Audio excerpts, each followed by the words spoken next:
It's round 8 of the Tata Steel Masters, and game of the day, it's Alireza Firouzja playing with the white pieces against world champion Ding Liren. It's a big clash, and remember a few months ago when Ding became a world champion, the week after he played a tournament in Bucharest, part of the Grand Chess Tour, and the first game he lost was against Alireza Firouzja. It's a difficult opponent for him, for everyone, because Firouzja, such a gifted tactician. And in this game, we do get to see a lot of fireworks. So I'm pretty sure you are going to enjoy it.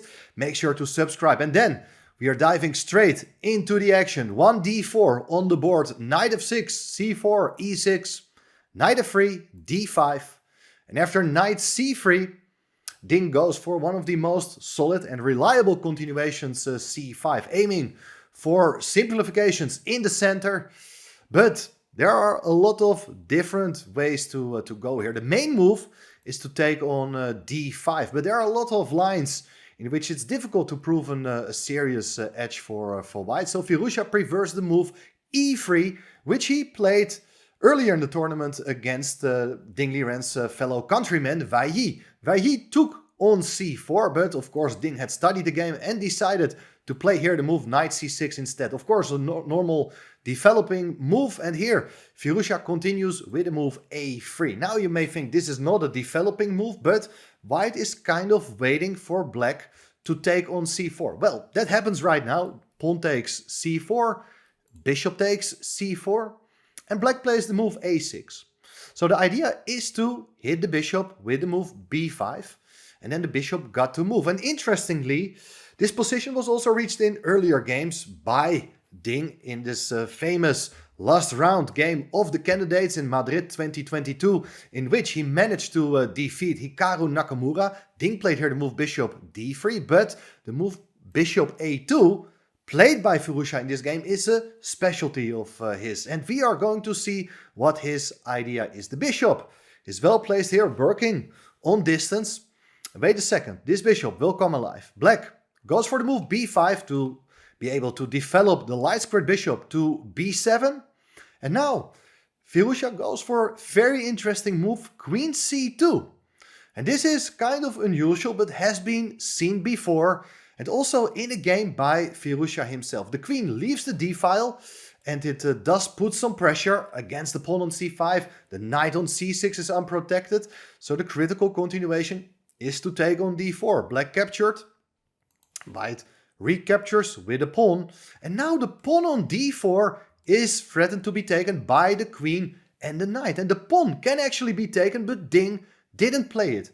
I want to show you one idea. Knight takes d4, knight takes d4, queen takes d4, and here Firouzja had an earlier game with Jan Nepomniachtchi in which he played the move knight d5, and that's a very sharp continuation. He's threatening to come in with a knight to c7. If you take the knight on d5, it's queen c6 with a double attack, and you win the rook in the corner. After king e7, queen takes a8, white is an exchange up, and much better. However, the critical continuation instead is to give a check on e5 first, and who knows what is happening here. There are a lot of interesting continuations. Definitely Alireza was still in book, not sure Ding was still familiar with this game. Well, anyway, knight takes d4 was not played.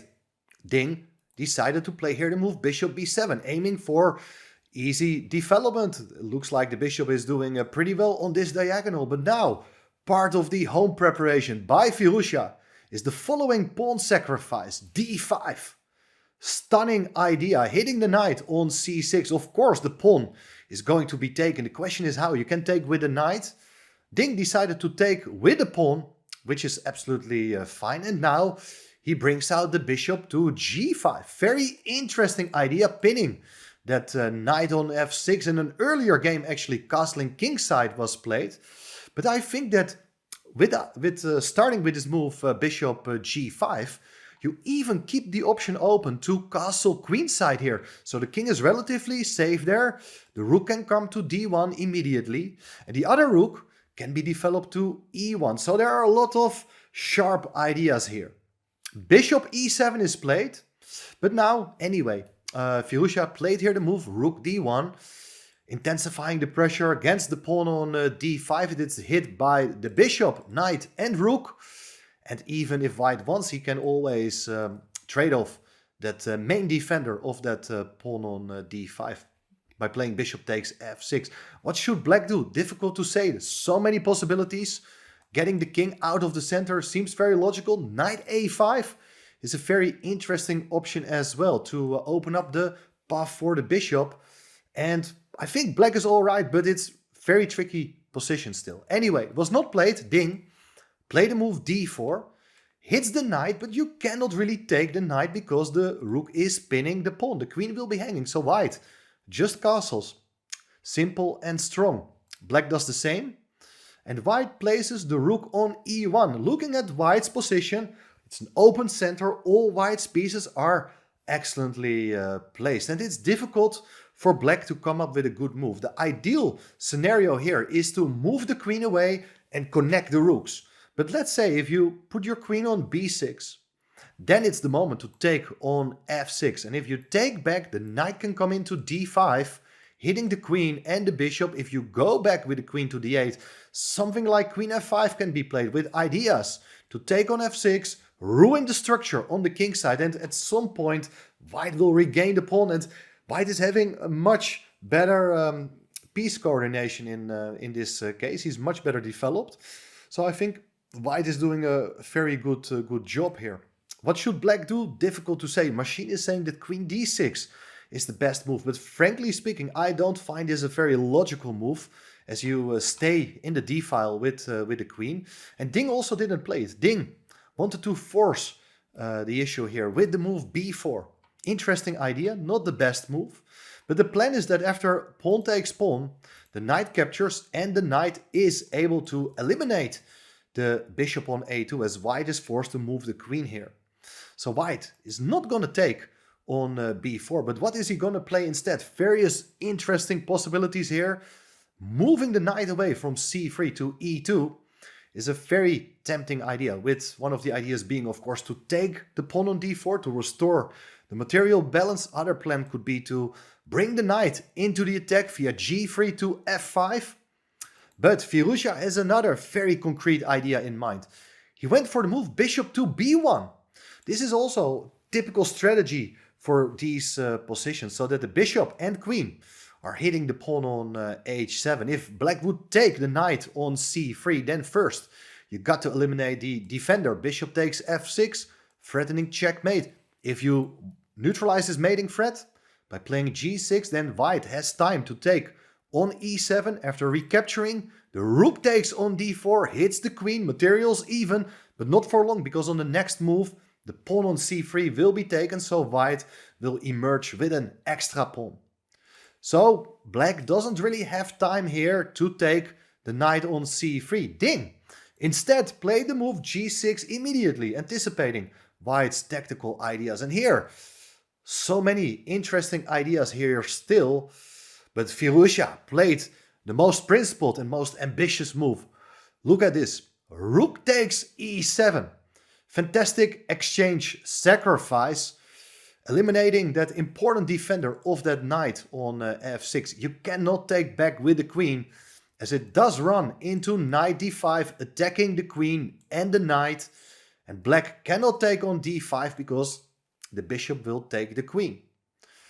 So therefore, knight takes e7 played in the game.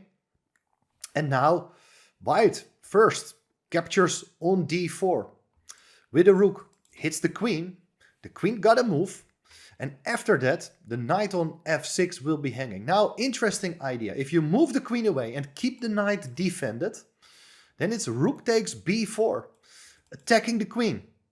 If the queen goes away, then it's overloaded. It got to keep both the bishop and the knight defended. So here with bishop takes f6, queen takes f6, rook takes b7, white is up a lot of material. So queen b6 is not a good move. But how should black react? This is a very difficult and the critical moment of the game.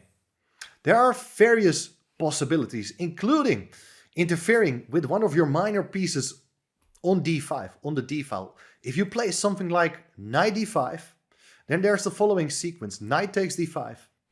You're not allowed to take with a knight that drops the queen. Bishop takes d5 therefore. Bishop takes e7. The queen gets deflected. And if you take back, it's a rook takes d5. And here we have again a situation with a bishop and a knight versus a rook, which is normally better for the side with two pieces. But here, with an open center, I think black is not doing too badly here. With a move like rook c8, attacking the queen, white got to reckon with his back rank problems. There are always mating threats there. Maybe you can try to initiate the exchange of one pair of rooks. I think white is having a more comfortable position, but objectively should be holdable for black. Not sure what Ding was exactly thinking, but he didn't go for this line. Instead of playing his knight to d5, he moved the queen away to c7. And now after this move, white is just in time to strike. Not with the move bishop takes f6. That's not really winning a piece because black can still take on c3.